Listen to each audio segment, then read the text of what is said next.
Hello, sir. Am I audible? Yeah, you are quite audible. Yeah. So, shall we begin, Krishna? Uh, I think we need Good not morning, to sir. repeat. Yeah, good morning. We need not to repeat about college and the department because uh, Dr. Ashish Khaka already attended yesterday's session and he might be knowing. So our college is a mm, a college like mini university. It's a huge college having so many programs and status of CPE, DST, DBT, and UGC sponsored schemes. Our department is PG department, and we are organizing many research practices, many research programs, and recently we are organizing a STIDE program, UGC sponsored STIDE program, and for that we want to build capacities, research capacities of our students and teachers, and that is why we planned this lecture series. And with this small introduction, I request Krishna Madam to introduce our guest, Dr. Ashish Khaka. Please, Krishna. Welcome, Dr. Ashish Khaka. I would like to introduce you to our students and faculty who are part of this capacity building program. So Dr. Ashish Khaka has a PhD in Tribes and Urban Development with a comparative study of Greater Ranchi and New Shillong. He recently finished his PhD in the same subject. He has extensive research and academic writing experience and has published articles in peer-reviewed prestigious journals and edited volumes on urban spaces and tribal development. I hope that he can shed light on our objectives in this STRIDE and provide insights as to how we perceive tribal development within urban spaces. And I welcome Dr. Ashish Khaka without further ado to begin with the lecture. Thank you, Krishna. Can I begin? Yeah, sure, sir. Please. At the very outset, I would like to thank Krishna and Dr. Sanjay Savle for introducing me to this special lecture series. The topic that I chose for my lecture today is based on qualitative research and ethical considerations.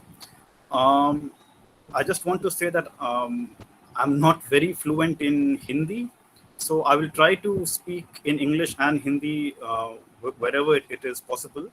And after the lecture, Krishna can maybe translate the main part of my speech to in Marathi, so that the students at large are able to understand. And I'll try to keep my presentation brief so that there is more time for question and answers, and also for some critical reflections. So let me begin by sharing the screen.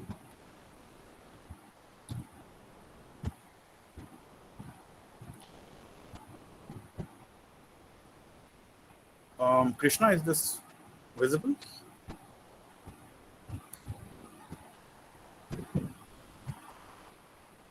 Yes, sir. Hello? Visible.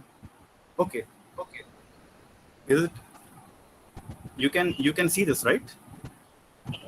Because I'm not able to see anyone Yeah, else. we can see. Yeah. We can see. Okay, great. Okay, so I'll begin by the topic that was given, and that was sort of given to me, and I chose it. Qualitative research and ethics. At the very outset, I want to say that I'm not an ethical philosopher by training.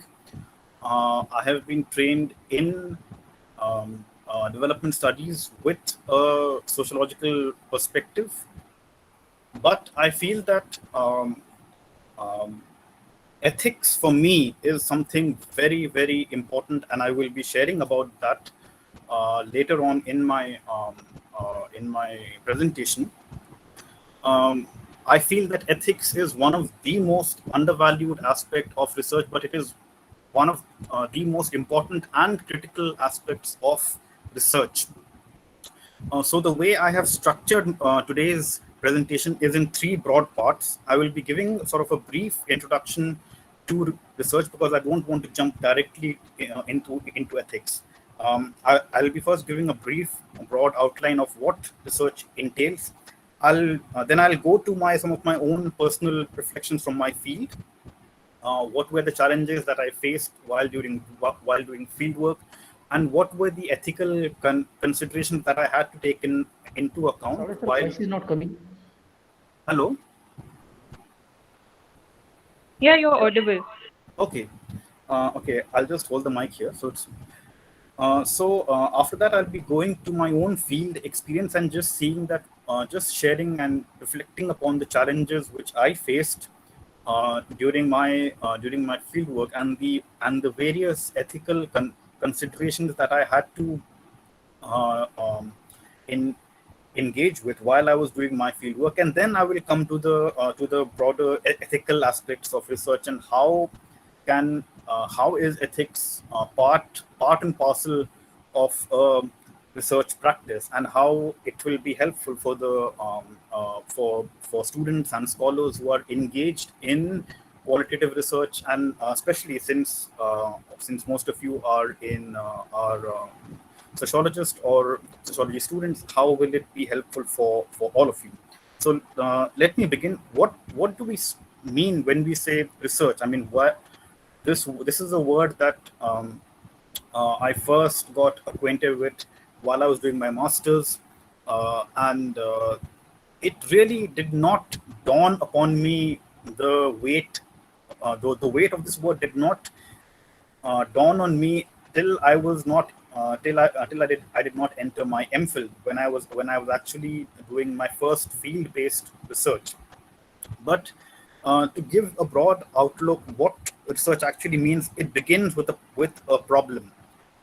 You know, the facts that are presented to us from various, be it news sources, or be it organizations, or be it NGOs of any kind, they are presenting a reality, but that reality stems from a problem that is embedded in society. Now, when you as a student or a scholar begin and take your first step towards research, it is always broadly divided into two parts. You are perturbed by a problem, and that problem can be either inquisitive or factual. Now, what do I mean by that? I mean that but when I say inquisitive, I mean that something which has caught your attention, something that has caught your curiosity, something that you feel disturbed or perturbed, or you want to know more about that issue. That can also be linked to a factual problem that you might be facing. Now, what do I mean by a factual problem? It can be a government program, it can be about politics, it can be about culture, it can be about religion, it can be about development, it can be about the environment. So you have a very broad canvas to really locate your research as to see what is it that you are trying to really find out, and what is it that you yourself personally want to examine and interrogate as a researcher. And how does research help you? Research broadens the scope of examining institutions, processes, and cultures. When you do a research, you always have to bear in mind, आपको ये ध्यान रखना पड़ेगा कि ये जो आप research कर रहे हो, ये केवल आप अपने लिए नहीं कर रहे हो, ये आपको लगता होगा कि आप अपने लिए कर रहे हो, but all your research is connected. It is a part of a larger, much more interconnected puzzle of society. You might be doing research on, say, a small village in Maharashtra, but the politics of that village is also linked to the politics of the state, and how are, say, caste relations, or gender relations, or land relations in that village reflective of a much more broader institutionalized process of religion, of caste, of various other processes. So even if the scope is micro, the real sort of outcome of your research is often macro. So that is something that you have to bear in mind. ये आपको ध्यान रखना पड़ेगा कि आप ये मत सोचिए कि आप एक छोटे से गांव में अगर आप रिसर्च कर रहे हैं तो वो केवल उसी गांव तक सीमित है. वैसा नहीं होता है. वो बहुत एक ज्यादा बड़े रियलिटी के साथ हमेशा जुड़ा होता है. And the idea is to the idea of research is to help you to connect, is to help the researcher to connect with the wider realities, arguments, ideologies, and patterns of the world. जो आप research करते हो, आपका जो empirical findings है, जमीनी हकीकत जो आप देखते हो, that is part of the wider realities, arguments, ideologies and patterns. जो आप एक फेज होता है रिसर्च का कि आपने फील्ड वर्क किया, आपने एम्पेरिकल डेटा लिया, वो एम्पेरिकल डेटा काफी नहीं होता है. आपको उसको एक थ्योरेटिकल एनालिसिस से के लेंस से आपको देखना पड़ेगा, तभी जाके आपका रिसर्च पूरा होता है. Otherwise it is not possible just to bring data back from the field and tell your guide that this is what I have done. It is very important to examine it to see how is your finding linked to the broader aspects of that society. What that will help you to do is that it will broaden your outlook. It will not just broaden the outlook of your research, it will broaden your own outlook, and it will broaden your own scope of the world, the way you look at the world, the perspectives that you have collected from the field. That will change once you have a thorough analysis of your research. So what are the steps in the research process? You have the first step is, how do you define a problem? You have to select a problem for research. आपके पास आप आजकल तो बहुत सारे mediums है, Twitter, Facebook, तो Google है, तो बहुत सारे जो आपको कोई इशू पर्सर्व करता है, आजकल बहुत सारे लोग गूगल करके देख लेते हैं कि ठीक है, ये यहाँ पे ये हो रहा है, यहाँ पे ये हो रहा है, और लेकिन that is not enough. Google also does not, is a very limiting way of looking at the world. When you are embarking, जब आप अपना रिसर्च शुरू कर रहे हो, आपको बहुत सारे प्रॉब्लम में से एक प्रॉब्लम आपको चूज करना पड़ेगा जो सबसे ज्यादा आपको लगता है कि आप इस प्रॉब्लम को आप देखना चाहते हो, आप इस इशू को समझना चाहते हो, और आप इस इशू के रूट्स तक जाना चाहते हो कि ये क्यों होता है. So that is called defining the problem. You select a problem for research. After that, there is a review of literature. It is the analysis of existing literature of your topic. Now here, what I want to mention is that you have to read everything that has been written on that particular subject. आप ये नहीं कह सकते कि आपको ये author पसंद नहीं है तो आप इसका नहीं पढ़ेंगे, आपको वो आपको ये थ्योरी पसंद नहीं है तो आप इसको नहीं पढ़ेंगे. ऐसा नहीं होता है. आपको सब पढ़ना पड़ेगा. See what has been covered, and more than that, look at the method and the perspective that has been used in that literature. Once you get a sense of the method and perspective, then you can start to think, do you agree? Does your method carry the same thought process? And is your line of inquiry in line with what the previous authors have said, or do you disagree with what the previous authors have said? If you agree, why? And if you disagree, why? तो दोनों में आपको क्यों आप agree करते हो, क्यों आप डिसएग्री करते हो, ये भी आपको, जब आप एक लिटरेचर रिव्यू कर रहे हैं, ये भी आपको ध्यान में रखना होगा. और आपको ये मेंशन करना पड़ेगा अपने रिसर्च में कि आप क्यों जब आपने पूरा इतना किताब या फिर आर्टिकल या जर्नल्स आपने पढ़े हैं, वो सब के बाद वो उन सब का कुल मिला के आपको क्या लगता है कि उसमें जो जितने भी ऑथर्स ने लिखा है उस इशू के बारे में, आप क्यों उनसे अग्री या फिर डिसएग्री करते हैं, ये आपको लिखना जरूरी है. Then we come to the hypothesis. What do you intend to test? The relationship between variables. Now, suppose you are looking at violence in a village or violence in a city.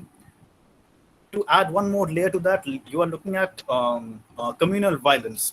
So, जो आपको जो variables आपके सामने है, जो immediate जो दो broad variables आपके सामने दिखाई देते हैं, it can be either religion or caste violence. So these are the two variables which suppose you want to look कि इससे कि जो गांव में अगर caste violence हो रहा है, तो does religion instigate caste violence or does it not? These are the two, suppose these are the two variables which you have to see कि ये आपका hypothesis होता है कि आप क्यों, आप जो आपका क्वेश्चन है, रिसर्च क्वेश्चन है, उसका hypothesis क्या है, what do you intend to test, what is it that your, what was your problem, your review of literature, and going forward from there, what is it that's what is it that you want to test.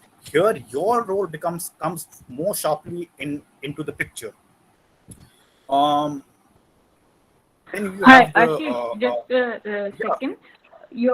Are you changing PPT slides right now? Because are you Sorry? changing PPT slides? Yeah, I mean, like this is like I'll be No, changing this now. because on our screen it's just the first slide that is visible. We haven't seen anything rest of it.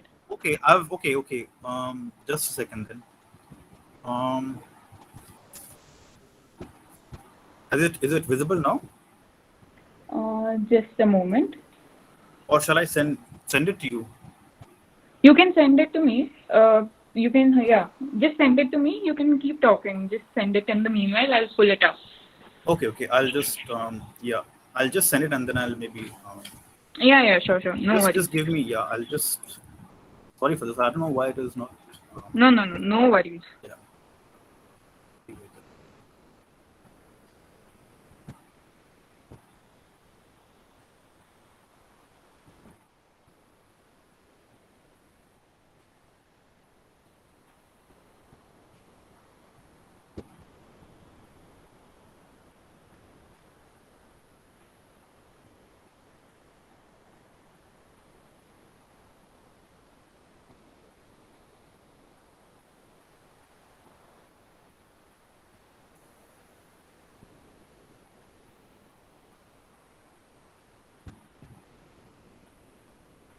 I've just sent it to you.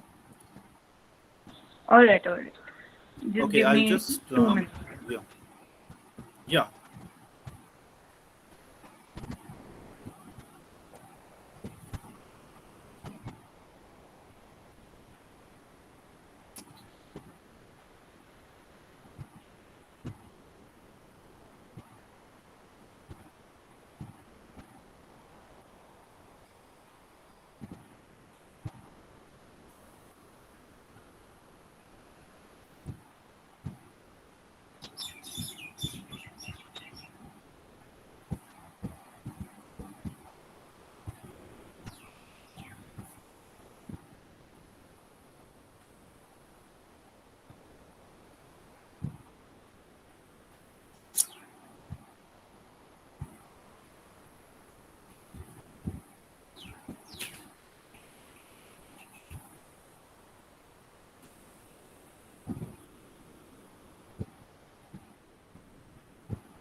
Is it visible?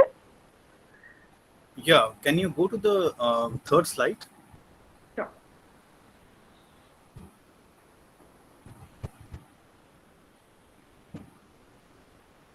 So because in this slide there is one effect like which comes like one after the other. So I don't know if this is coming here. So anyways, I'll just carry on with this because this is the only slide which has that effects. Okay. Okay.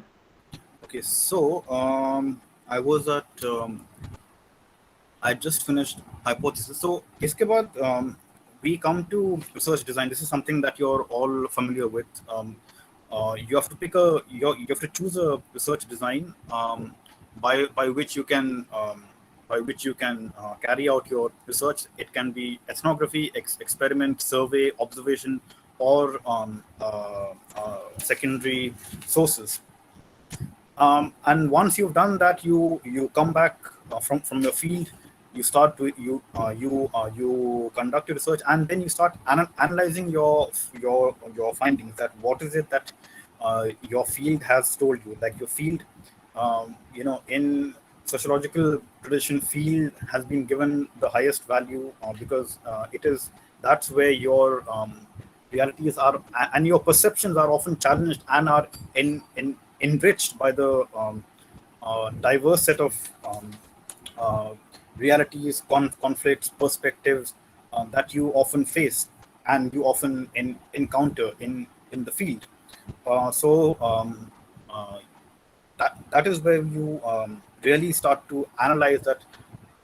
You have to see, it has to be a thread. The point where you started to think about that problem all the way till the literature review, then going the choosing your hypothesis, choosing your research design, con- conducting your entire field work, and then it has to be a thread that what is it that you initially began with and how far have you reached after your field work.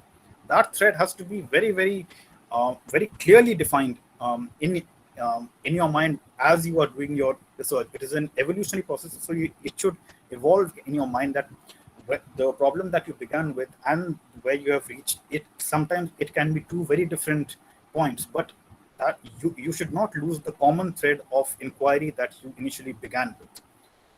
So next slide, please. Okay, so what is the task, since all of you are sociologists? Uh, what is it that what is the task of a sociologist while researching? Now, here I want to quote from Anthony Giddens. He's you may be knowing, he's a British sociologist, one of the key thinkers in sociology today, and he's most well known for his structuration theory. He has argued that the main aim of sociological research and theorizing is to, quote, to break away from the speculative manner in which the ordinary person usually considers questions. So if you're asking someone, say, यहाँ पे आप, if you go to a village, or even if you're seeing if your research is an urban based research, if you're saying यहाँ पे ये क्यों होता है, people will give you all kinds of answers. Some might be, some might speculate कि ये ऐसा हुआ था, ये वैसा हुआ था. Your job is not to get trapped into all of that. Your job is to go beyond that and really dig deeper into the layers of reality that has informed that action. It is not, as your job as a sociologist is to really sort of see behind these veiled curtains as to what is it that has led to that action really taking place. And good sociological work tries to make questions as precise as possible. तो जब आप research कर रहे हो, इसका मतलब ये नहीं कि आप बहुत बड़े क्वेश्चंस लेके आ रहे हो कि ये ऐसा हो रहा है वैसा हो रहा है. आप जब रिसर्च में घुस गए हो, आपको एक पर्टिकुलर फोकल पॉइंट पे आपको जाके आपके क्वेश्चंस को एकदम प्रिसाइज बनाना होता है. और प्रिसाइज का मतलब ये भी नहीं होता कि आप एकदम ही मतलब दो तीन शब्द लिख दिए और वो क्वेश्चन हो गया. नहीं, प्रिसाइज का मतलब ये होता है कि आपको एक सेंस आ गया है रियलिटी का, and after you have achieved that, after you have gone through that process in your mind, you start making questions based on a systematic observation of your reality. So here you have to seek, a good sociologist, एक अच्छा sociologist, they first try to gather factual evidence, empirical evidence, जिसको हम कहते हैं, before we come to any conclusion. We don't jump to any conclusion immediately. We don't say कि you have to have a careful forethought of covariables, of correlations, and then only once you bring them to the forefront of your study, then and only then can you come to a certain conclusion that this is why this event or these issues are taking place. And in order to achieve this, it is important to have a methodological approach to research, number one, and number two, a theoretical grounding for analysis. आपका एक method होना चाहिए जो मैंने पहले slide में mention किया था. आपके बहुत सारे मेथड्स हो सकते हैं, एथनोग्राफी या फिर secondary sources, but you cannot do just a random या फिर आप एक random survey नहीं कर सकते, and then you can't expect to come to a conclusive or sort of a concrete sort of understanding as to why these realities take place. You need to have a proper method, and after that, once you start analyzing, you have to engage with certain theories that have been written in the past, irrespective of the fact whether you agree or disagree with those theories. You need to engage with those theories to see if the context of your research fits those theories or not, or does it move away from those theories and starts to uncover a new pattern, and that new pattern might give birth to a new theory which might come from you. You never know, like all that is the beauty of research, is that you will never know. You might come up with a theory which will be very different from the theory that has been given. So, but in order to reach that stage, you have to engage with the previous theories that have been written in the canon of sociological literature. Next slide, please. So यहाँ पे I want to I'll come to the second part of my presentation. Here I want to sort of reflect on my own field work. My research, my PhD research was on the urban development occurring in two tribal regions of India, central India, in Ranchi, Jharkhand, and the northeast. And for that I chose Shillong in Meghalaya. Now, the rationale for choosing these two sites was that I had already worked on Shillong for my MPhil, because I have some history with Shillong. I grew up in the early part of my life in Shillong, so I had some connection with that city. The idea was to see that how has urban development taken place in a scheduled area. Shillong is in the sixth schedule of the Indian Constitution. Ranchi is in the fifth schedule of the Indian Constitution. Both these schedules were designed to protect tribal land, but they have different clauses of their own. I won't get into that right now, but I'll just give you a broad outlay that the idea was that to understand कि जो आदिवासी जमीन होता है, जो tribal जमीन होता है, वहाँ पे डेवलपमेंट प्रोग्राम्स सरकार की तरफ से, इंटरनेशनल एजेंसीज की तरफ से बहुत सारे आए हैं to uplift tribes out of poverty और make them integrated into the Indian state. And there have been many pros and cons towards it, and that's again a much bigger debate. So I don't want to get into that right now. The idea for me was to understand कि urbanization जब होता है आदिवासी जमीन पे, तो उसके implications क्या हैं, not just for urbanization itself, but when it is happening in a very sort of a constitutionally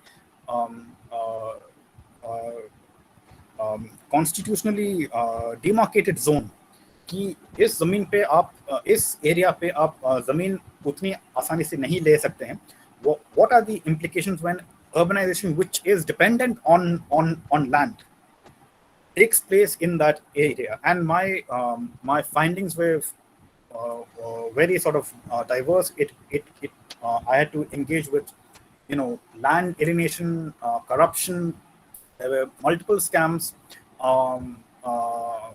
There were different voices from the government side whom I interviewed, and then from the activist side whom also interviewed, and the people who were actually affected by the displacement that has been taking place by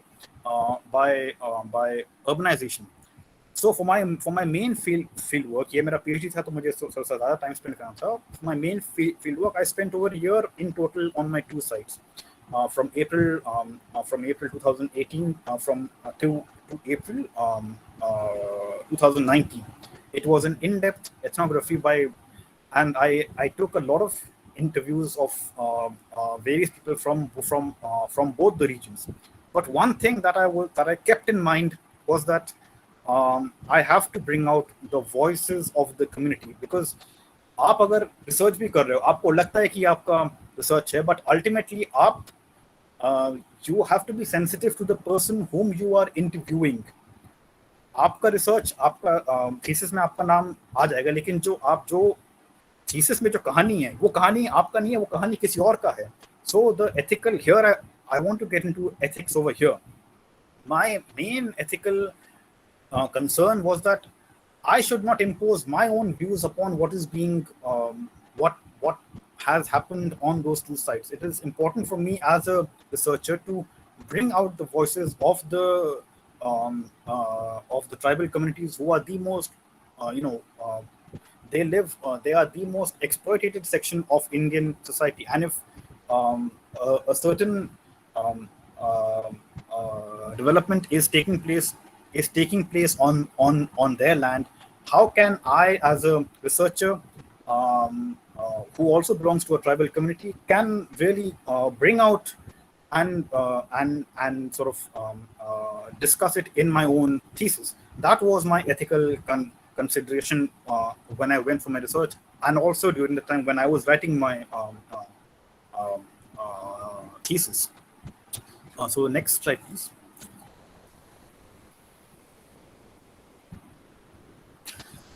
So here is I've just mentioned this. Ethically, I am aware that I am telling the story of two distinct tribal lands. I mentioned them before. They belong to two very different constitutional areas, and their history, their culture, their language, and their entire struggle has been very, very different. But since I'm doing research on both these lands, it is my job as a researcher to keep in mind that I have to see certain patterns which are common to both these regions. At the same time, patterns which are not so different, and I have to bring both the similar and the not so similar in my thesis while I'm writing it. I'm mindful of the sensitivity of the subject, and I've kept my name and I've kept the names of my respondents anonymous. अभी मैं तो if you see my thesis, you will see that I have not mentioned anyone by name when I've mentioned that. And why have I done that? I will come to that again in the last part of my presentation. There was full consent taken from all of them before interviewing them, and I assured them that ये कोई राजनीतिक सर्वे नहीं हो रहा है, ये कोई क्या बोलते हैं, ये कोई एनजीओ के लिए नहीं है, but this is more for an academics. अब एकेडमिक्स उनको जिनको समझ में नहीं आता था, उनको मैं बोलता है कि ये to come to a very basic language पढ़ाई लिखाई के लिए हो रहा है, so that they know that because they are sharing very sensitive information with me, and I don't want that their knowledge should go to the quote unquote wrong hands, if you will. And here is where I come to ethics and responsibility. As a researcher, there is a responsibility which you carry, and this is connected to my earlier point कि जब आप research कर रहे हो, आपको ये ध्यान में रखना होगा कि ये आप कहानी नहीं है, ये किसी और का कहानी है. तो that is the weight which you are carrying with you all throughout your research. So, and with that, I want to get to the final part of my presentation. Next slide, please.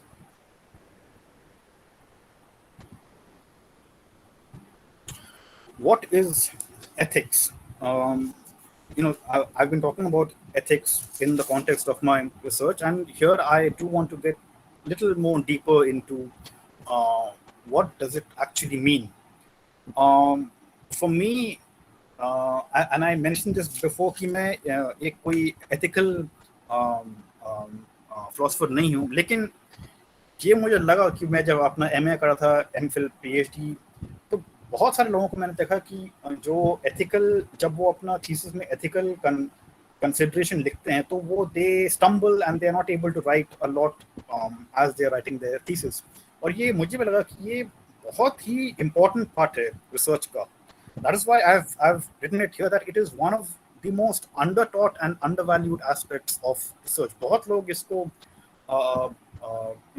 मैंने देखा कि बहुत सारी जगह पे ethics पे उतना उतना वेट नहीं रखा जाता। आपको बोल दिया जाता है कि आप जाके रिसर्च करो, लेकिन रिसर्च करना एक एक एक स्किल सेट भी होता है। Maybe you might be very good in research, in collecting data, in talking to people, लेकिन वो स्किल सेट के अंदर में और एक एक जो अंडरलाइंग बेसिस है, that is ethic, and I have mentioned it here that it is a bedrock of research. You cannot have a good, आज के डेट में बहुत सारे अगर आपने सुना होगा कि जो प्लेजरिज्म है वो काफ़ी ज़्यादा बढ़ गया है। ये क्यों हो रहा है? कि ये इसलिए हो रहा है कि जो एक पर्सनल एथिक्स का जो बात होता है वो कहीं ना कहीं उतना स्ट्रांगली या तो नहीं प्रैक्टिस किया जा रहा, या तो शेयरिंग नहीं किया जा रहा, या फिर शेयर किया भी जा रहा है तो उसको ज़मीनी लेवल में जाके उसका असली जो उपयोग होता है वो नहीं हो रहा है। And that kind of research is ultimately not going to help anyone. It's not going to help the people whom you have interviewed. It's not going to help you as a researcher. So in order to avoid that, क्योंकि क्या होगा कि आपने देख लिया research और आपने कर लिया और आपने शायद उसको पब्लिश भी कर लिया, कोई ना कोई एक दिन आप शायद कह सकते हैं कि ये इसमें बहुत सारे फैक्चुअल एरर्स हैं, इसमें बहुत सारे ऐसे एरर्स हैं और बहुत सारे ऐसे इंफॉर्मेशन है जो काफ़ी सेंसिटिव थे, and without taking prior consent आपने इसको कैसे पब्लिश किया? So there are a myriad of issues that can come up while you are writing your research, and which is why it is so important that you have to bear in mind that while you're doing your research, you have to bear ethics in your mind, at the back of your mind. This is not something that is physically present. ये कोई physical चीज नहीं है जो आप अपने आंखों से देख सकते हो। ये आपके दिमाग के अंदर होता है और आपके मन में होना चाहिए जब आप लिख रहे हो। So what makes an inquiry a philosophical one is reflective generality and a style of argument that claims to be rationally persuasive. बिना आप किसी के बायस, जब आप लिख रहे हो रिसर्च तो बायस कहीं ना कहीं बायस आ जाता है, क्योंकि आप किसी के या तो आप स्टेट की तरफ बायस हो गए या तो आप जो रिस्पोंडेंट्स हैं उनके तरफ बायस हो गए, तो बायस कहीं ना कहीं रिसर्च में आ ही जाता है। That being said, you have to be rational in what, जो मैंने पहले कहा था, जो आपने एक प्रॉब्लम सोच के आप आए थे रिसर्च करने के लिए, उस लाइन को आपको रैशनली मेंटेन करना पड़ेगा अपने माइंड में। And this is something that Williams has also said. Virtue ethics describes the character of a moral agent as a driving force for ethical behavior. जो आपके जो क्लासिकल philosophers थे वेस्ट में, Socrates, Aristotle, and even in India you have poets like Thiruvallur. ये इनमें एक चीज common क्या था कि इनके अगर आप वर्क्स उठा के पढ़ेंगे तो इनका ड्राइविंग बेस है, जो ये तीनों कह रहे हैं, इनका ये है कि जो आप अगर आपका जो आप काम कर रहे हो उसमें अगर वर्च्यू नहीं है, so that can be a real problem for your entire being. Now, once we come from that age to the Enlightenment age, you have philosophers like Immanuel Kant, Karl Marx, and you may बहुत बड़े names हैं. They are the most profound names which you can imagine when you're looking at sociological research.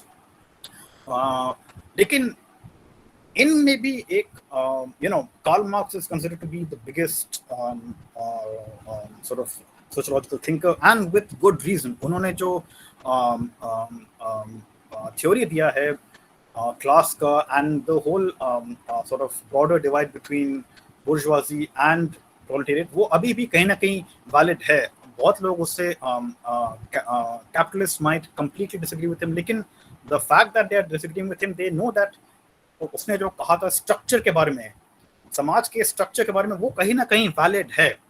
लेकिन उनमें भी एक कहीं ना कहीं उनके रिसर्च में भी, उनके वर्ल्ड व्यू में भी एक कमी थी. Now here I want to bear in mind that this was the time when I have not mentioned it here, but I was just thinking about it, this was the time when Charles Darwin had published his sort of, quote unquote magnum opus, The Origin of Species. और जब उन्होंने ये किताब publish किया, it had a tectonic effect not just on natural sciences, but it also had an effect on social sciences. तो उस समय जब ये किताब publish हुई, तो लोगों का जो सोच था वो इस तरह से एक पॉजिटिविस्ट काइंड ऑफ माइंडसेट से इवॉल्व हो रहा था कि जो एक यूनिवर्सल व्यू होता है वो सब समाज में बराबर होता है, और उसके अगेंस्ट, और and that is something that Karl Marx in a way not totally falls trap into, but in a way his theory can also be considered as a universalist theory.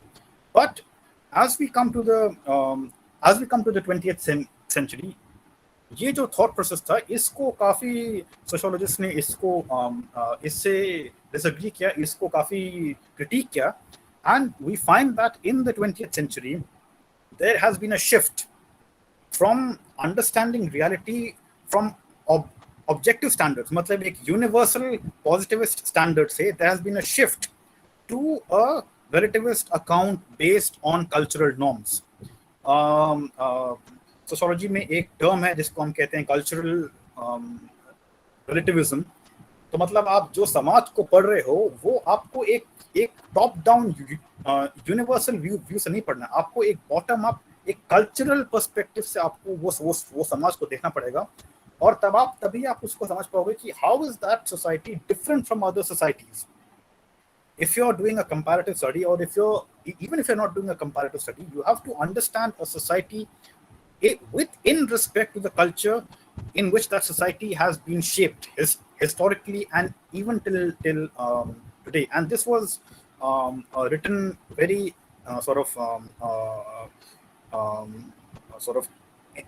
like in a very clear manner in this book called After Virtue. It was published in 1981 by Alistair McIntyre.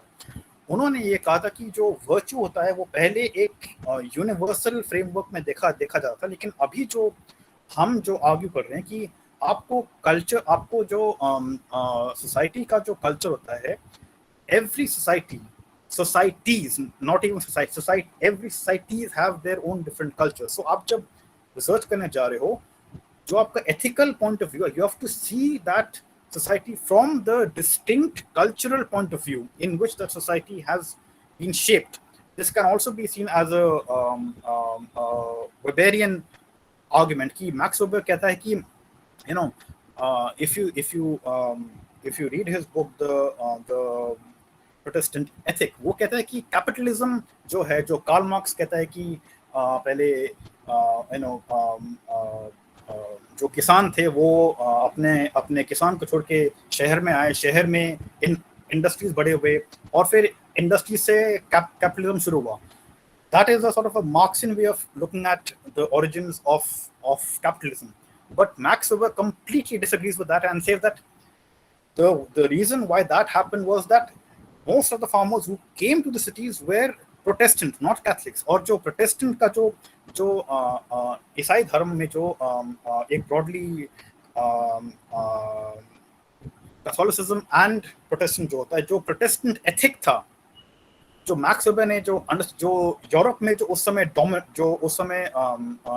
समय एक dominant view point था कि Protestant ethics के ये कह रहा था कि आप जब तक इस दुनिया में काम नहीं करोगे, आपको मरने के बाद आपको कुछ फल नहीं मिलेगा.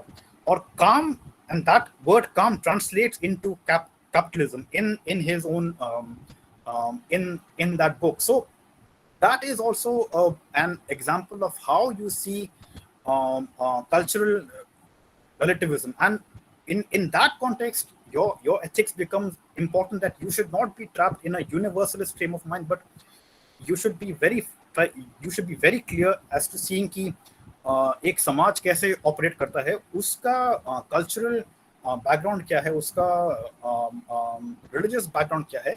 And in that context only can you come to a very nuanced, very rich understanding of that society. Next slide, please.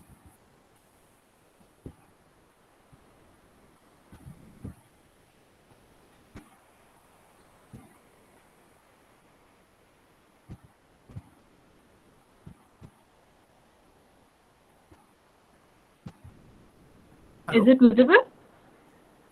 Yeah. So so this is where I want to this will be my second last slide.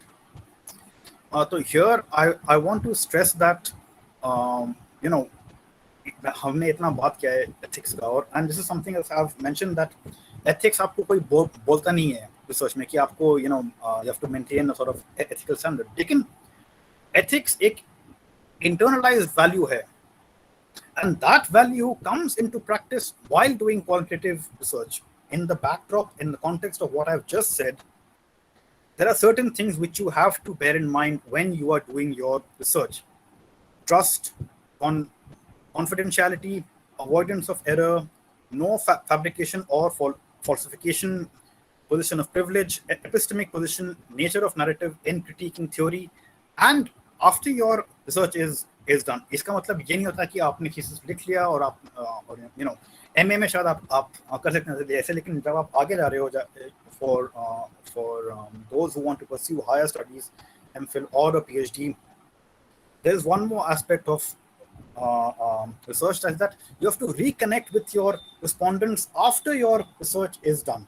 जब आपने सारा thesis लिख लिया है या फिर आपने उसको सबमिट कर दिया है, सबमिशन के बाद भी आपको you should go back to your field and you should share your research with your respondents कि इसको देखो मैंने ऐसे लिखा है, do you think this is fine, do you think this sort of accurately captures the broader arguments which you had told me, और अगर नहीं किया then you should also if you want to publish that research, you have to make sure कि अगर वो कहते हैं कि इसमें ये गलती है या फिर वो गलती है, you have to make sure, it is your duty to make sure that you rectify those mistakes, and once you give it for final publication, before that you should make sure that आपने वो लोग जो कह रहे हैं कि इसमें कुछ गलतियां हुई है इसको आप चेंज करिए, वो आपको करना पड़ेगा. ये मैंने भी किया था. When I was after my MPhil, I'd gone back to my field site, and I had spoken to some of my respondents, and I had shown them my thesis. तो उन्होंने कहा था, उन्होंने एक दो जगह अपने पॉइंट किया था कि यहाँ पे ये थोड़ा सा एरर है, यहाँ पे ये एरर है, तो मैंने उसको फिर से रिवर्क किया था क्योंकि मैं उस समय एक रिसर्च पेपर लिख रहा था, so I didn't want to add any wrong information in that paper. One more thing, and I've mentioned it here, is that the idea of privilege, the position of privilege. आप जब research कर रहे हो, बहुत बार ऐसा होता है कि जब आप जा रहे हो किसी का रिसर्च करने के लिए, वो they are not in that position that they can also do a research and come up with their own narrative. बहुत टाइम ऐसा होता है, कभी-कभी ऐसा होता है कि वो लोग भी researchers होते हैं, so they can write their own version, their own narrative based on their own perspectives, कि उनको क्या लगता है कि उनका हकीकत क्या है. But in 90% of the cases ऐसा नहीं होता है. So in that case, in that mind, you have to bear in mind that you are in a position of privilege. You are जो आप कहानी लिख रहे हो, उसका hello some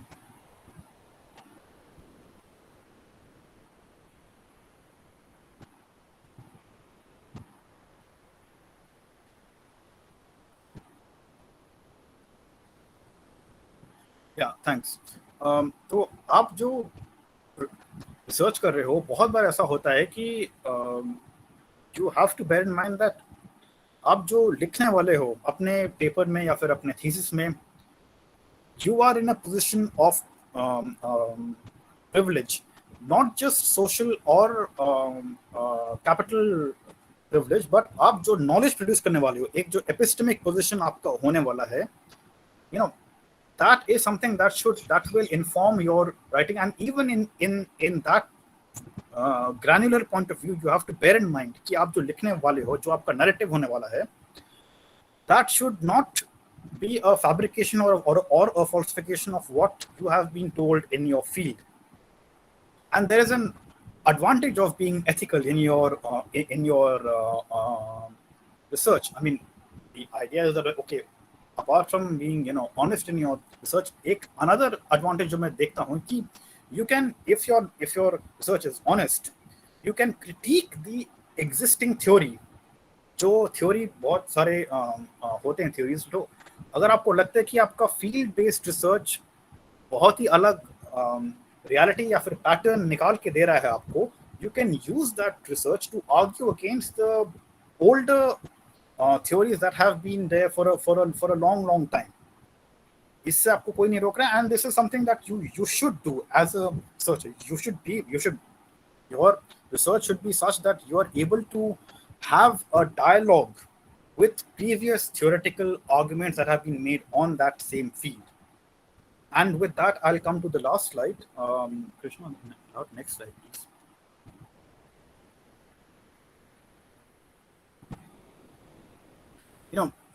Ethics will always help you. It will be a healthy intellectual growth for you as a person. It will always, ऐसा आप कभी भी आप फील्ड से जब आप आओगे वापस, तो आप अगर आपने ईमानदारी से अपना काम किया, तो आपको कभी नहीं लगेगा कि मैंने कुछ गड़बड़ हो गया या फिर कुछ छूट गया. You will always feel happy from inside. It's more of a I won't say spiritual, but you will feel happy from inside that you were able to do an honest research. You will be happy with yourself. And the last point that I want to mention here is that research जो होता है, it is always a journey of humility. जो एक आदमी का एक जो ego होता है कि उसको लगता है कि उसको सब आता है, या फिर उसको लगता है कि वो फील्ड में जो जा रहा है, तो वो फील्ड के बारे में सब कुछ जानता है. Once you go to the field, it completely breaks your ego. It completely shatters your ego, because you are connecting with realities that are much bigger, much broader than what you are. And once you do that, once you are able to connect with those realities, you will see that how is it that you are being able to help those communities or that issue or that reality in the larger theoretical political debate that you will eventually be doing once you have finished your research. So in that ways, always bear this in mind that अगर आप कहीं जा रहे हो, you might be a very good researcher. आपके skills बहुत अच्छे हो सकते हैं, आपके communication skills, आपके data collection skills बहुत अच्छे हो सकते हैं, लेकिन अगर आप ethics का अगर आप ध्यान नहीं रखोगे, तो फिर वो research कहीं ना कहीं अधूरा हो जाएगा. It will be a incomplete kind of research. So in order to have a nourishment of your an overall sort of healthy research and healthy outcome, I would say that this internal value which I'm talking about, जो आपको physically दिखता नहीं, लेकिन आपको आपके mind में कहीं ना कहीं है, that has to you have to bear that in mind whenever you are conducting research. And I feel that if you can do that, it will be a very sort of rich research, and it will be helpful for you. So with that words, I will end my presentation, and thank you once again, and I wish you all the best for your research, and I'm open for questions.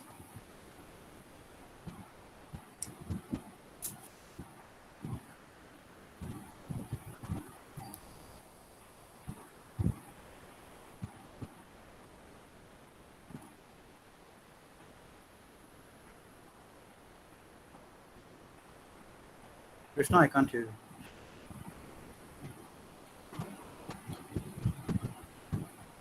Hello sir, नमस्ते. नमस्ते. अब अगर हम field पर गए और जिसका हम इंटरव्यू ले रहे, उनकी परमिशन से अगर हम रिकॉर्डिंग करेंगे, तो क्या वो इथिक्स का पालन होगा? हाँ, अगर आपने उनका परमिशन लिया है और अगर वो अपना कंसेंट देते हैं कि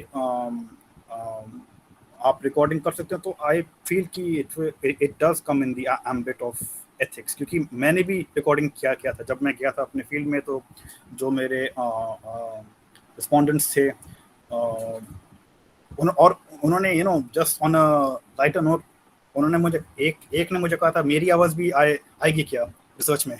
मैंने कहा नहीं, मैं इसको लिख रहा हूँ, तो ये एक ऑडियो रिसर्च नहीं, ये एक रिटन रिसर्च है. तो in that sense I feel that of course, it comes in the ambit of ethics. Thank you, sir. Mishra, sir. Can you hear me? Yes, yes. Oh, all right. I'll just ask the question. So, how much of your research ethics get influenced by the participants while you're conducting the research?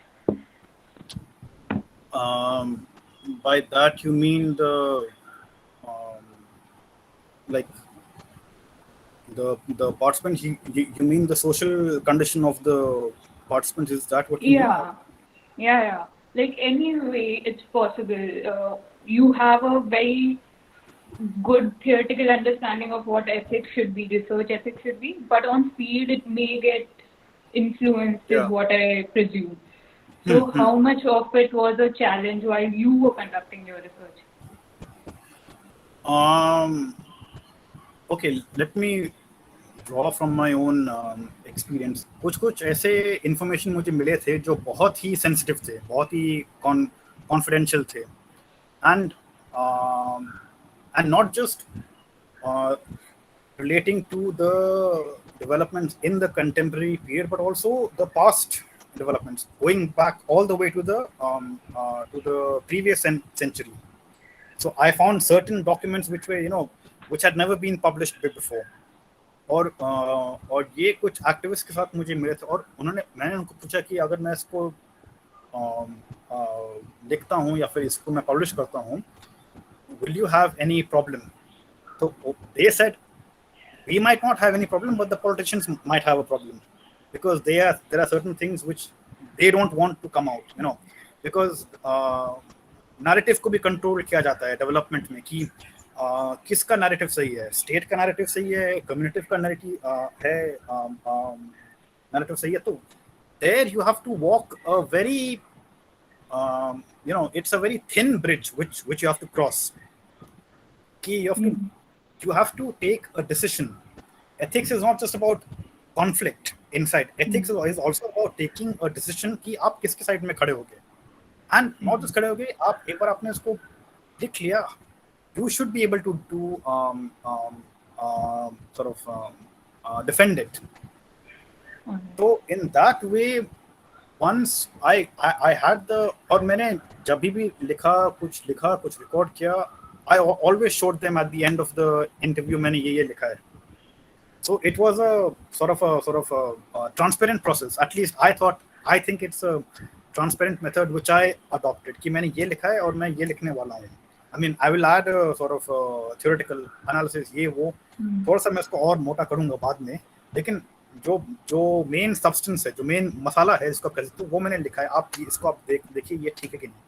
And only once they give once they say that this is fine, then only I sort of proceeded to write that in my thesis. Yeah. So like that has been a good challenge also, to contextualize what your information is, given the participants also. You have to show it to them, Yes. get their understanding of what you have as a researcher have done. Yeah. And also another question that popped up was, how do you limit your research? Because you mentioned that there was data going back centuries. So how do you kind of contextualize it, narrow it down, and focus it? Because there are multiple realities around you while you're researching. To get it to a very focused point, the crux of the issue, what was your process? I had to,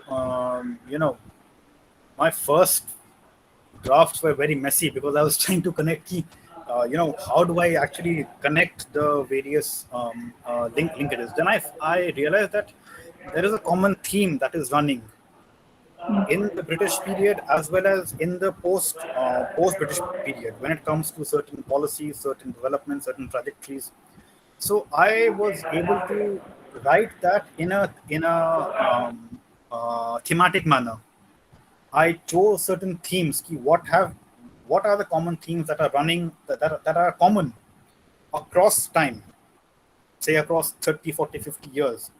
And it's not necessarily I may have put in everything that I wrote, that I was able to record, but I did put in certain instances that connects that thread to the contemporary reality. क्योंकि अभी जो हो रहा है, it is not happening out of it is not happening out of the blue or in a vacuum. There is a context to that, and that context has a historical bearing to it. And उसको जब तक आप नहीं like unless until you don't get a hold of that thread, it's very difficult to understand what is happening today. Because today, today you'll have policies and you may think, oh, these are innovative contemporary policies, but no, they have a history.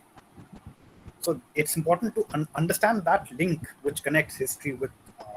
So that's how I was able to sort of bring it into one. It's a good insight. Anita Chawla has a question. She has raised her hand. You can unmute yourself, Anita. Yeah, Anita.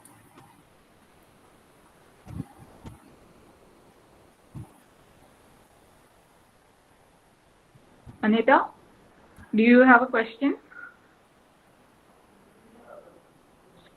Is she not audible? Alright, anyone else has a question? कोणा इतरांना प्रश्न विचारायचा आहे?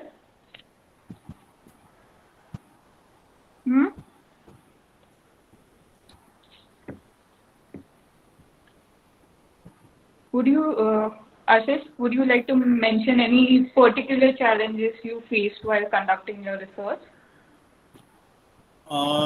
Data collection was a big challenge for me because as I said, बहुत सारे, because मैं ऐसे topic पे मैं रिसर्च कर रहा हूँ. अर्बन कहने को अर्बन होता है, लेकिन उसके पीछे भी बहुत सारे पॉलिटिक्स हैं, बहुत सारे थॉट प्रोसेस है.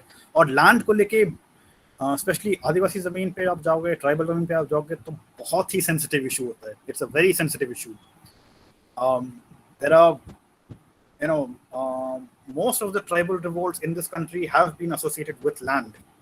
So if you're going and trying to study land, आपको secondary sources शायद मिल जाएंगे.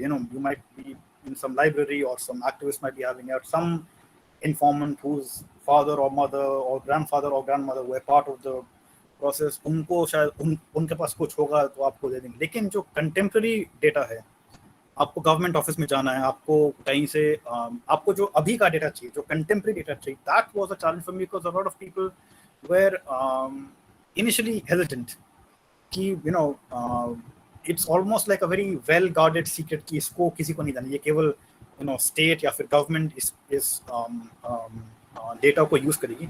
सो my argument to them was that my appeal to them was that आप डेवलपमेंट किसके लिए कर रहे हो? आप जो डेवलपमेंट है, आपने इसको इतना क्या बोलते हैं रहस्य में छुपा के रखा है. Ultimately one day it will come out either through RTI और through whatever, because, and let me give something, let me broaden the scope of this research. Forget tribal land, forget Adivasi land. जो दिल्ली में जो हो रहा है, central Vista जो बन रहा है, it's a that I can't, when that process began, I was like, this is my research. This is exactly my research. कि आपके पास एक पार्लियामेंट है, ऐसा नहीं कि पार्लियामेंट नहीं है. आप उसी जगह पे you're building a new parliament using tons of public money, taxpayers money, इतना कुछ वो हो रहा है. What is the need for that?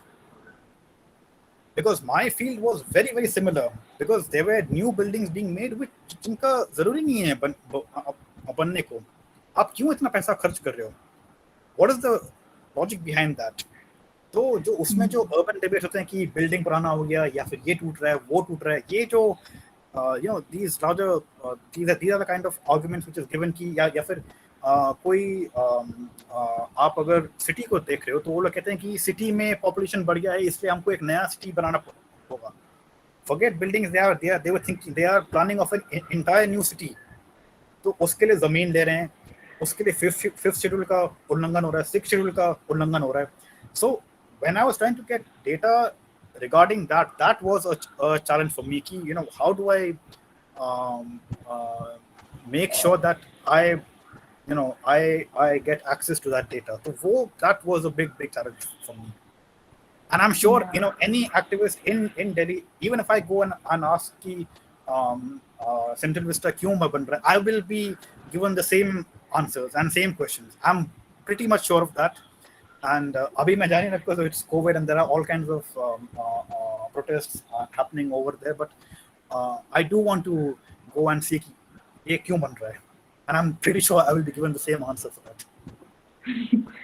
Could be a prestige project. Yes.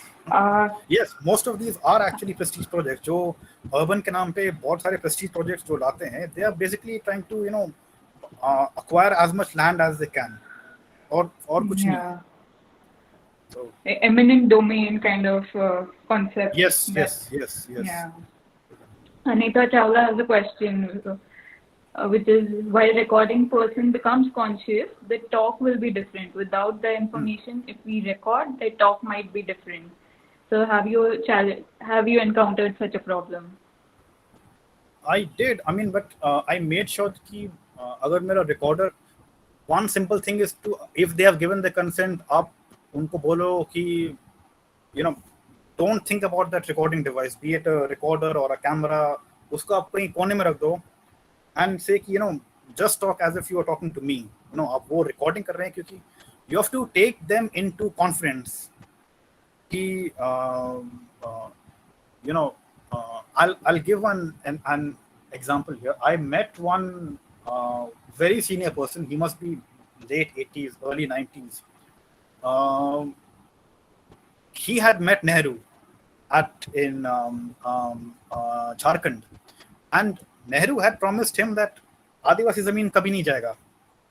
और आज आदिवासी जमीन इतना चला गया है झारखंड में, तो वो मुझे कह रहे थे कि मैं उस समय से मुझे याद है 50s, लेट 50s 60s में नेहरू जी झारखंड आए थे और उन्होंने कहा था कि यहाँ पे एक भी आदिवासी जमीन नहीं जाएगा, लेकिन आज इतना जमीन चला गया है. तो the idea is to take people into confidence and not make them conscious कि अगर आपके पास रिकॉर्डर है या फिर कैमरा है, जो भी है, आप एक साइड में रख दो उसको. आप बोलो कि आप, and you tell the person, you forget that it's there in that room with you. Just talk to that person. My suggestion is have a conversation with the person rather than an interview, because I've realized interviews don't work. For the most part, it doesn't work. क्योंकि even if it is an open-ended interview schedule, आप उसको लेके जाओगे, आप question कर रहे हो, वो आपका क्या कहते हैं जवाब दे रहे हैं. इश्यूज आपके माइंड में है, इश्यूज उनके माइंड में भी है. तो rather than going with कुछ क्वेश्चंस आप लेके जाओ, आप लिख लो उसको आप अपने डायरी में या फिर कहीं पर कि आप these are the basic questions and let them have a conversation with you. I think that, for me personally, that was the most beautiful part of my research, that I was able to have a conversation with them. Most of my chapters are built on the conversations that I had with them, and I have added a theoretical insight into that conversation because they are linked, as I have mentioned in my presentation, they are linked with broader realities and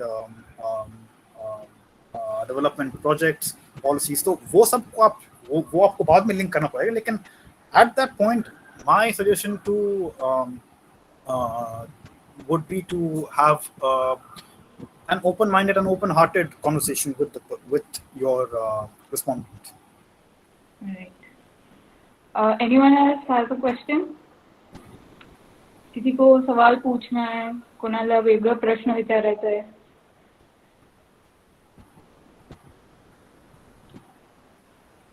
नहीं? Okay, so I think I will end this session here with a vote of thanks. Thank you so much, Aashish, for being here, for sharing your experiences, for giving us insights into how to conduct an ethical research. It has been very insightful, and I'm sure it will help our faculty, researchers, and students who will be going out into the fields very soon, hopefully after this pandemic is kind of lowered. So yes, we'll and be going one more thing. Yeah, one more thing I just wanted to add, just quickly, because since we're living in COVID times, COVID has also, added another layer of challenge to the field work and the um, data collection process. So, you know, if you're interviewing someone who has got, that is also a sort of, this is something that I've been thinking upon, that because in the, how will you conduct research in a post-COVID world? Or someone, if you're if you're asking questions from someone in the medical field, or someone who has got COVID and somehow they they were lucky enough to recover, that's also adding another ethical layer to this entire fieldwork journey. So that is something that I've not, I didn't, I couldn't shed much light here, but it's something that I've been really thinking about. That once I go, once I go back to my own field, how will it, how will I'll have to rethink my research again, because the whole thing has completely changed. So that's another angle that I think the students should also bear in mind once they are going to the field. Yeah, it has actually been an issue. So early in January, when we went for a field visit, corona cases were lower, so we could travel. So we went to one of the local villages here, and that area, basically, we entered the area as researchers, as faculty members. But the problem was that if they saw the mask, the villagers saw the mask, they would be like, "इसको corona हुआ है, इसलिए mask पहन के आया है." So that was also an ethical concern. Should we just assimilate to the environment right now, or should we just maintain that distance? Because अभी बहुत सारे मिसइन्फॉर्मेशन हो रहा है गांव में कि अगर आप वैक्सीन लगाते हैं तो आपको क्या क्या ये हो जाएगा, आप मर जाओगे, ये होगा, वो होगा. That is all, that's also a challenge. How do you address that as a sociologist? How will you address those fears? कि जो क्वेश्चन पूछा गया है, आप जब इंटरव्यू करोगे, या तो अगर आप पंचायत का ही आप इंटरव्यू करना चाहते हो, फॉरगेट इंडिविजुअल इंटरव्यूज, आप अगर पंचायत को लेके, आप गांव जो सभा है उसका आप इंटरव्यू करना चाहते हो, आप कैसे करोगे? जब तक उनको नहीं लगता कि आप कोई हॉस्पिटल हो या फिर सरकार हो, या फिर आप पूरा टीम लेकर आए उस पूरे गांव को वैक्सीनेट करने के लिए. These are also questions which are, these are emerging questions. These are questions that are staring at us. So I think some consideration and thought process should also come out of it. I think medical sociology has done some work in this, but क्योंकि जो 1915 में जो flu हुआ था, Spanish flu, उसके बाद भी कुछ, I think कुछ changes हुए थे in terms of how to conduct qualitative research. And I think after that, this is the first time where such a medical challenge has come up.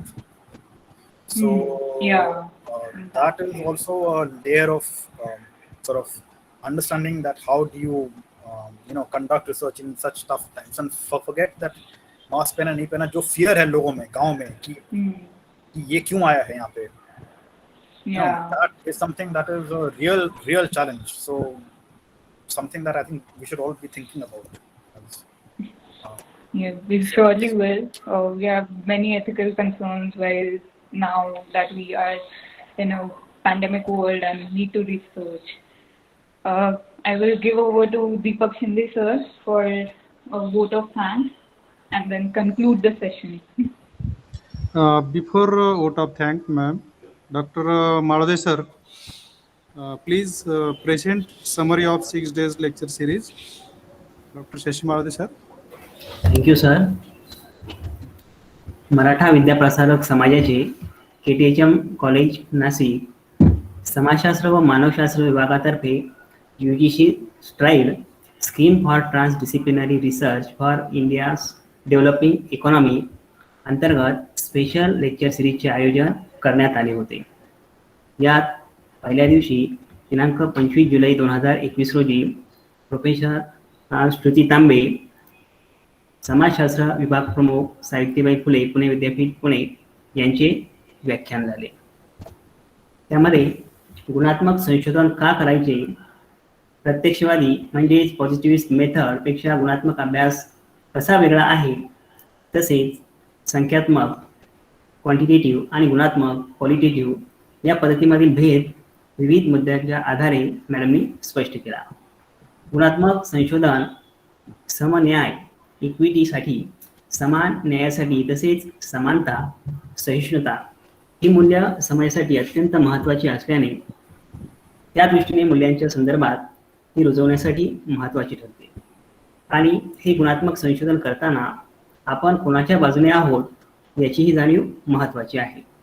अशा प्रकारची मांडणी करून त्या संदर्भात तांबे मॅडम यांनी सखोल असे मार्गदर्शन केले. त्यानंतर दुसऱ्या दिवशी दिनांक 26 जुलै 2021 रोजी प्रोफेसर देवाप्रसाद चटर्जी, आझाद कॉलेज, कोलकाता याचे व्याख्यान झाले. सरांनी ॲडव्हान्समेंट इन एथनोग्राफिक रिसर्च या विषयावर इथनोग्राफीच्या ॲडव्हान्स मेथड्स कोणत्या आहेत आणि त्या दृष्टीने गुणात्मक पद्धती कशी आहे याबद्दल आपल्याला सखोल मार्गदर्शन केले. लेक्चर सिरीजच्या तिसऱ्या दिवशी दिनांक 27 जुलै 2021 रोजी डॉक्टर संजय सावळे, विभाग प्रमुख, समाजशास्त्र विभाग, KTHM कॉलेज, नाशिक यांचे व्याख्यान झाले. सरांनी डुईंग पार्टिसिपेटरी ॲक्शन रिसर्च या विषयावर सहभागी कृती संशोधन म्हणजे काय, तो कोणत्या परिस्थितीत करायचा, याबरोबरच एक तंत्र म्हणून सहभागी कृती संशोधन काय आहे, त्याची पद्धती कोणती आणि तो कसा राबवायचा याबद्दलची मांडणी केली. लोक सहभागातून समाज परिवर्तनासाठी सामाजिक समस्या सोडवण्यासाठी पार्टिसिपेटरी ॲक्शन रिसर्च कसा महत्त्वाचा आहे, या संशोधनात लोकांचा प्रत्यक्ष सहभाग हा आवश्यक ठरतो आणि संशोधक त्या संशोधनाचा एक भाग बनवून मात्र कोलॅबोरेशनच्या माध्यमातून म्हणजे संशोधक आणि लोकसहभागातून सहभागी कृती संशोधन राबवली जाते. या प्रकारे सरांनी सखोल असे मार्गदर्शन या विषयावरती केले. त्यानंतर चौथ्या दिवशी दिनांक 28 जुलै 2021 रोजी डॉक्टर अनघा तांबे, विभाग प्रमुख, क्रांतिज्योती सावित्रीबाई फुले श्री अभ्यास केंद्र, पुणे विद्यापीठ, पुणे यांचे doing research with feminist methodology या विषयावर व्याख्यान झाले. मॅडमनी गुणात्मक संशोधन आणि स्त्रीवादी अभ्यास पद्धती याबाबतची मांडणी केली. पारंपरिकदृष्ट्या संशोधक लिंग भावात्मकदृष्ट्या आंधळे असतात, त्यामुळे ते अभ्यास पितृसत्ताक दृष्टीने होतात. परंतु स्त्रियांच्या अनुभवांना, प्रश्नांना, जगण्याला, जाणीवांना केंद्रस्थानी ठेवून स्त्रीवादी अभ्यास होणे महत्त्वाचे आहे. मग तो अभ्यास कुणीही करो, पुरुष संशोधक असो अथवा स्त्री संशोधक.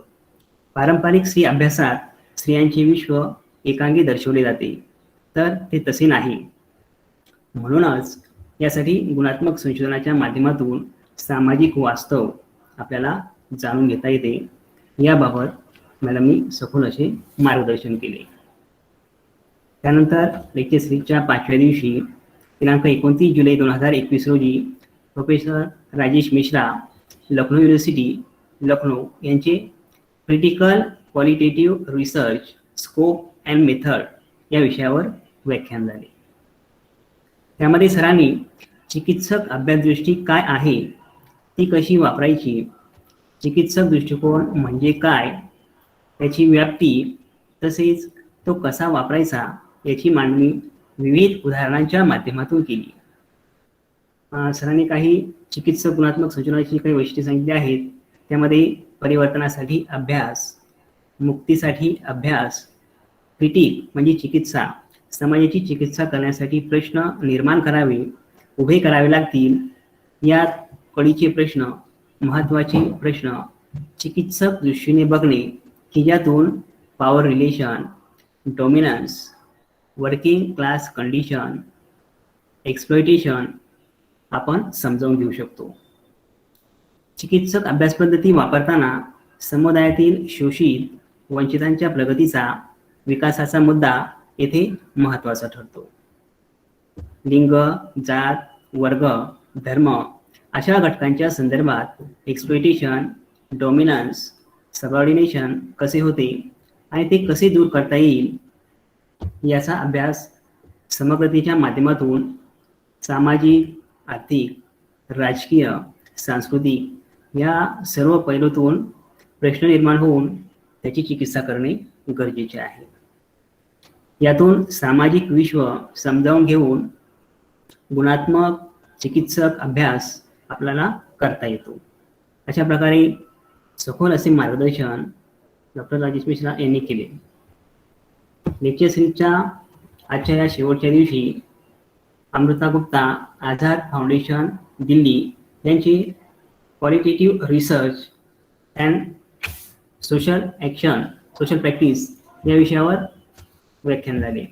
यामध्ये मॅडमनी गुणात्मक संशोधन पद्धती, स्नोबॉल सॅम्पलिंग, सहभागी निरीक्षण, अवलोकन यासारख्या विविध तंत्राच्या माध्यमातून आपण गुणात्मक संशोधन कशा प्रकारे करू शकतो, सामाजिक कृती कशा प्रकारे करू शकतो याबाबतची माहिती सांगितली.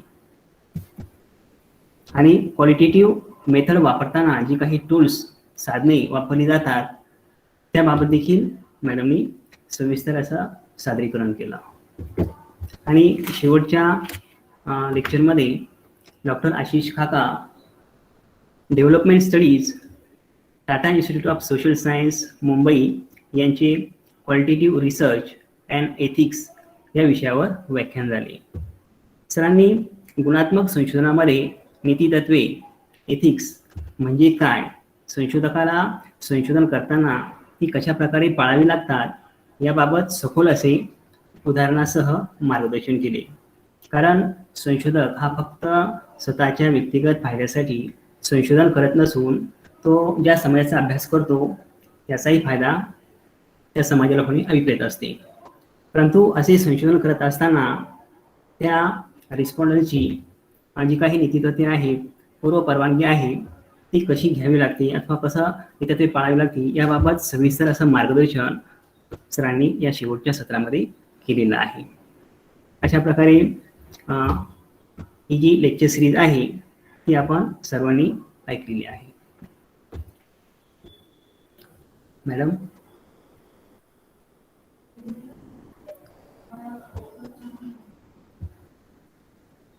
Hello. Good afternoon, everyone. I am D.S. Shinde, Assistant Professor, Department of Sociology, KTHM College, Nashik. I am here to present the vote of thanks today's lecture.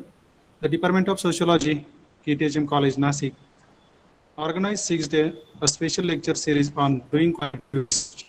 I would like to thank Dr. Ashish Khaka, give a lecture on qualitative research and ethics. His guidance will be definitely be useful to the research student and all participants. Thank you, sir. Thank you very much. I will also thank Dr. V.B. Gaikwad sir, the principal of our college, for always giving us guidance. I will also thank our vice principal, Dr. P.V. Kotme, and all head of department this KTHM college and the research student and who attend the lecture. I will also like to thank our head of department, Dr. Sanjay Savale sir, for his support and guidance. Thank you, sir. I will also thank my colleagues, Dr. Umesh Shinde sir, Dr. Shashikant Malvi sir, Krishna Kumar ma'am, Jiza Gosave ma'am, Mangesh Gangode sir, Dr. Mohan Pawar sir, and also all participants. Thank you once again, Dr. Ashish Khaka sir, and all participants. Thank you. Thank you. Thank you. Let me end the session here.